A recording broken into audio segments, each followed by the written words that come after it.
عمرت الندوه التثقيفيه اللي انت عملتها وجبت فيها سيرتي وقلت ان انا دجال ونصاب وحرام. لا لا لا لا لا، مش انا الدكتور هاجر. لا انت.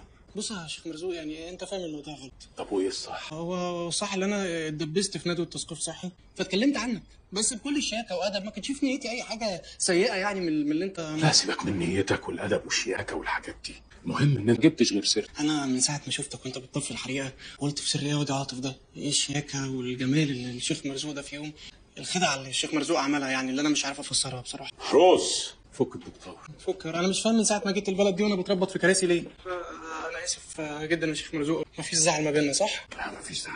بص يا دكتور، انا عاده ما بديش فرصه ثانيه لحد، بس واضح ان انا حبيتك وارتحت لك قوي. بص يا دكتور، انت تقضي مدتك هي عيالك هنا بسلام، لا تجيب سيره مرزوق لا بخير ولا بشر. محتاج مني حاجه استاذن منها؟ لا احنا لسه ما ضيفتكش يا راجل. ملوش لازمه، انا اجي لك مره تانية على الغدا يكون الجو الطف. لا لا لا لا، الغدا ده هيجي بعدين، لازم تشرب شاي يا محروس. حبة شاي للدكتور. عجبك الشاي يا دكتور؟ ما قلتليش انت منين؟ القاهره. اجدع ناس. طب وايه اللي رماك الرميه السوداء دي؟ تنسيق في تظلم فالدكتور مات. الله يرحمه.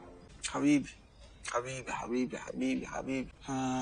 طير انا؟ رايح فين؟ العربيه مستناني بره عشان كرم في البلاي ستيشن من بدري. طيب حد يوصلك للتوه ولا حاجه؟ حبيبي يا صاحبي، مش عايز حاجه؟ على مهلك.